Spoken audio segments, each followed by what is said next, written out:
Hi, this is David Dickens, and today we are going to talk about required minimum distributions. So it seems like early each year, I get a lot of questions from clients, either just beginning to take required distributions, or they've been taking them for a while, but they have specific questions about them. So today we're going to cover the 7 things that you need to know about required minimum distributions. And my hope is you didn't know 3 or 4 or 5 of them, and it's going to be a good episode. I'll go get Walter, and we'll get started. Welcome back to another great episode of Cover Your Assets KC. Walter Storholt here alongside David Dickens, President and Wealth Advisor of Creative One Advisors Group, based in Overland Park, but serving clients all across the Kansas City area and beyond. And we're talking about a great subject today, required minimum distributions. They can be sneaky, and so we're going to kind of give you everything you need to know about them, I think, today, with those 7 things to know about those RMDs. Before we dive into the meat and potatoes, David, just great to talk with you once again this week. How's life? It's good. It's getting ready to get a lot more exciting. It's the big week in our family, so I'm driving to Dallas later today. As grandparents, we are expecting twins tomorrow. So very cool. No twins in our, I have a cousin with twins, and other than that, that's it. So we are very excited, and should be a good day and a good rest of the week. Did you pack a couple of extra pairs of arms to assist and help with twins? I feel like that should come along with, if you have twins, you should be able to grow an extra arm to compensate, to help out. That's a thought right there. I have to work on that. Yes, someone go invent that, please. Well, congrats to the family, and safe travels to visit and plug in, and hope everything goes smoothly for mom and the babies. And we'll be looking for probably a report from you next time around about how everything's shaping up and going. So I'll look forward to giving that. Very exciting. All right, David, well, let's dive into required minimum distributions. Before we get to the 7 things, perhaps a basic thing, we'll call this 0 thing, the starting point. What is an RMD? For those who might be new to the show and new to this whole financial planning world, let's start with the basics there at least. Yeah, that's a question I get a lot too, which is, what is this about? All your work life, you've been salting away money in a 401k or a 403b or a 457, or if your company didn't offer those, maybe you just were banging away at an IRA or various other forms of that. And you've never paid taxes on any of that growth, nor did you pay any income tax on the money that you put in out of each paycheck all along the way. So there's a rule that the IRS Congress set up to say, after a certain amount of time, you got to start taking money out of these accounts because we want to tax them. You may not need the money, but we need to tax the money. So that's all a required minimum distribution is the government saying, time's up, start to take money out of these tax-deferred assets so that we can tax them. That's pretty helpful to understand that, and I can understand why people don't maybe come across that through their initial, perhaps, financial or retirement planning research, because it's not something that's like Social Security where you're making a decision about it real early on in your retirement. It comes a little later, a few years down the line, so no wonder that slips under the radar. I'm sure we'll get into that a little bit here over the next few minutes. So let's talk about that timing as our next step, David. When do we start taking required minimum distributions? Yeah, so that has changed over time, and they've also put another change on the rails that will happen in about... Not again. I know. They changed it it seems like they change it all the time. So it used to be 70 and a half, age 70 and a half, odd number. We didn't like it when it was the half number, yeah. No, they changed that. So in 2019, they changed it to 72, age 72. In 2022, they moved it from 72 to 73, which is currently where we are. If you turn 73, and this is going to get a little complicated. In 2033, the age changes to 75. And it's been kicked around Congress to just eliminate required minimum distributions. So we don't exactly know where it's ultimately going to go. But right now, if you turn 73 this year, you have to start taking a required distribution. And 8 years from now, that moves to age 75. Kind of an interesting side note, maybe a little rabbit trail, and I'm going to keep it real short. Why would they eliminate required minimum distributions? And the answer is the vast majority of people that have IRAs, 401ks, and 403bs, they actually need that money. And so they're already spending it when they retire. They start taking money out of those accounts.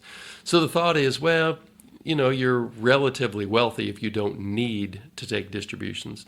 So maybe we ought to just let you do what you want to do during your lifetime and tax your beneficiaries. But that's yet to come. Right now, there is a required distribution, and that's what we're going to talk about today. Excellent. Well, yeah, exactly. When do we start? That seems to be the big question here, especially with that half number. I know that used to confuse people a lot of like, all right, when do I start it? It's the beginning of the year, later in the year, the actual birthday, when that page turns? When do we really start perking our ears up for how to execute these things? Yeah, so that can be a little confusing as well. So let's say that this year you turn 73. Maybe you turn 73 in August. There is no starting rule. You can take your required distribution on January 1st of this year or on December 31st of this year. Actually, you can go all the way to April 1st of next year if you wanted to. So it doesn't matter when your birthday is this year. You need to start taking your required distribution this year. If you chose, I've never had anybody say, oh, I'm going to wait till April of next year to do it because I can. Because then next year you have to take two. You have to take the one from this year and the one from next year.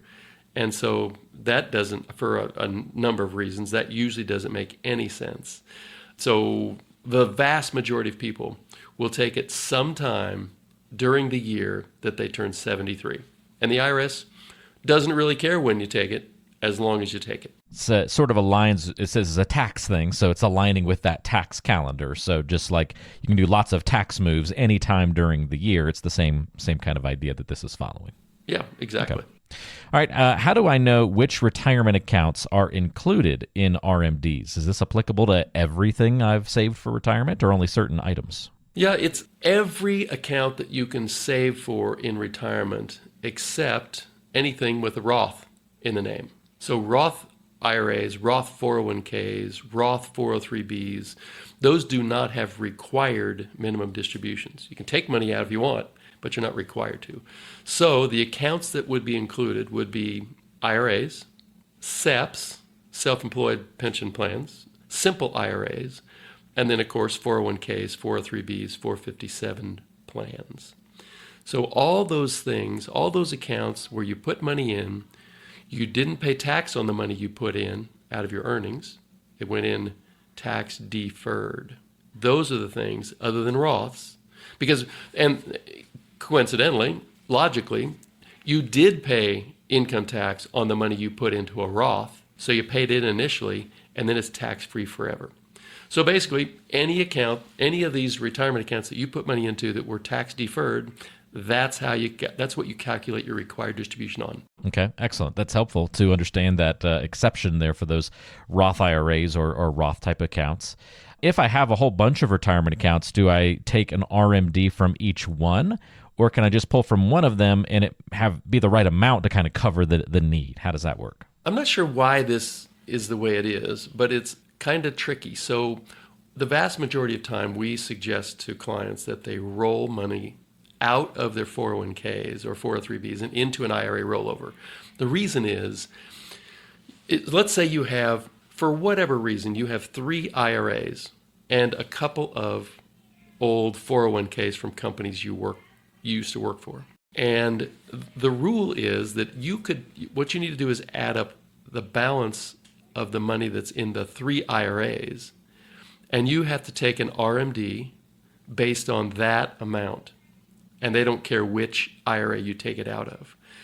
But you cannot aggregate your 401k into that amount. It has to be kept separate. And if you happen to have a 403b, let's say you're a teacher or a government employee, usually is where 403bs come from, you cannot aggregate those into your IRA amounts. So if you find yourself in the situation I mentioned with 3 IRAs and 2 old 401k rollovers, you're going to have to take 3 different distributions this year when you turn 73. One from 401k number 1, one from 401k number 2, and then one from the aggregation of the 3 IRAs you have. And if you don't, the IRS is going to get grumpy with you. Okay. Yeah, we don't like it when they get grumpy, I suppose. We don't want that to happen. No. They are So, not to be trifled with. I'm guessing then the answer to this next question will be pretty simple if we don't want to make the IRS grumpy. But what happens if I just say no and I don't want to take these RMDs? I don't need it. I don't want it. I'm not going to do it. Yeah, that's kind of a bad idea. Okay. A couple of years ago, it used to be a 50% penalty for not taking your required distribution. Ouch. Plus, That's then severe. you still have to pay the tax on the distribution. Yeah. So if you're in the 25% bracket, that's like 75% of the RMD you were otherwise going to take and spend on yourself. So now, just a couple of years ago, the IRS changed that. It's only a 25% penalty, which can be reduced if you take the RMD within a 2-year window after missing it. But here's the thing. I have never seen, I'm not saying the IRS has never charged a penalty, because I'm sure they have. But I've had clients who have missed an RMD for a variety of different reasons. And what we do for them is file an IRS Form 5329. You take the distribution late, you file that form. The form says, I am so sorry, I goofed that up, I'll never do it again, and I already take the distribution. And they send you a letter going, okay, just don't do that again. So they're not in it for the penalties. They want to get your attention and then get you on a regular method of taking those required distributions. So there is a penalty involved, but if you go to them and bend the knee and file the right form, you usually don't pay the penalty. You just have to promise to stay on the narrow road. That's pretty nice that we can at least avoid that catastrophic penalty if we did somehow make a mistake surrounding these RMDs. That still may not fix the problem, though, if somebody's reason for wanting to say no is that they don't maybe need the money. Is there a way to just get around these RMDs or maybe use the money for a more efficient purpose than having to go and spend it necessarily if somebody's just not in a position where they need that extra income? Yeah, there is not a way to not take your RMD without a penalty. Okay. But there is at least one way that I can think of where you can escape paying the taxes on that distribution. And that's something called a qualified charitable distribution. And that's a rule that was set up. I don't really remember when that came on, maybe 2019 or so. And what they did was they said, all right, if you are a giver, you normally give money to your church or your school or whatever, some sort of 501c3 charitable organization. If you have the custodian of your IRA, so let's say that's Schwab or Fidelity or Vanguard, if you have them send a check directly to the 501c3, and in this case, you can do that when you're 70 and a half. You don't have to be 73, just a dangling rule, they never changed. But you could do a QCD at over 70 and a half, up to $100,000 a year. Let's say you have a massive IRA and your spouse has a big IRA too. You each can do up to $100,000 of a charitable contribution, and the IRS does not get to tax that charitable contribution. You might say, well, can't I just write that off on my taxes anyway as a charitable contribution? And I would say if you itemize, yes, you can. But the vast majority of Americans no longer itemize based on some tax rules that were the Trump tax law that they're trying to extend now. The standard deduction was raised to a point where most people don't itemize anymore. So you can be a good giver, but if you don't itemize, you don't get the deduction. And the only way that I know of to get the deduction, other than setting up a charitable foundation, would be to do a qualified charitable distribution, a QCD. Your advisor or will absolutely know what this is. Your custodian, let's say you're a do-it-yourself firm and you have all your money sitting at Schwab in an IRA or two. They know what a QCD is as well, and your tax accountant is going to know what a QCD is. So it's a great way, if you use the standard deduction, to not pay tax on your required minimum distribution. Even though you had to take it out, you gifted it directly to your favorite charity, and the IRS doesn't get their bite out of it. So it's a pretty cool thing. Yeah, great way to go about it and to utilize those dollars for something good and also efficiently. What about our number 7? We've arrived at the 7th thing that you need to know about required minimum distributions is calculating them, David. So how do we go about that? Yeah. So you get this question a lot too. The first thing that you would do is back to the example of somebody that has multiple IRAs. What you want to do is get the value of each of those IRAs. Maybe you have a couple of bank CDs that are IRAs. Maybe you have an account at Schwab, which is an old IRA rollover. And maybe you have an annuity at some annuity company where you put because you wanted a safer version of an investment. So what you would do is take, what did I mention? 3 CDs, a Schwab account, and an annuity. You would add those $5 amounts up as of December 31st of this last year, because you turned 73 this year. And you total all of those up, and then you Google something, or you go to your advisor, or you go to the custodian, but you would Google something called the IRS Uniform Lifetime Table. And that is just a table of numbers that helps you calculate, well, how much do I actually have to take out this year? And here's how that works. Let's say that you just put this podcast on pause, and you got your iPad and you Googled IRS Uniform Lifetime Table. You're going to get a table that starts at age 72 and usually it goes out to, say, age 119 or 120. So I'm looking at one right now, and age 73 has, the next column over says distribution period 26.5. All you need to do, let's say that you added up those those 5 IRAs that I was talking about, and just coincidentally, they total exactly $1 million as of this last December 31st. You take that $1 million and you divide by the number in the table at age 73, your age this year, which is 26.5. You divide $1 million by 26.5 and you come up with $37,736. And that is your RMD for this year. Now, the reason I used $1 million is because we can also do the math real quickly and say, oh, it's 3.77% of the dollar amount that you have in IRAs as of last December 31st. So if you have $500,000, well, then you're going to take, your RMD is going to be 3.77% of that. You got $250,000. It's going to be 3.77% of that. So let's say that you now, all of a sudden you're 90. Because I get the question, well, how fast does this percentage go up? So at age 90, same $1 million. So you've spent some, but you've earned some, and voila, age 90, the year you turn age 90, you still have $1 million in those IRA accounts. One of them has been paid down. You don't have one of the bank CDs anymore, but you added up the 3 remaining, and they miraculously add up to $1 million. Now the table says 12.2 across from age 90. And all you do is take $1 million, divide by 12.2, and you come up with 81,967. So age 73, you had to take out $37,700 roughly. Now you have to take out almost 82,000. So as you can see, the percentage goes up each year that you remain alive. So at age 90, the percentage is roughly 8.2% of the balance of all of your IRAs at December 31st of the year before you turn age 90. And then, what about age 100?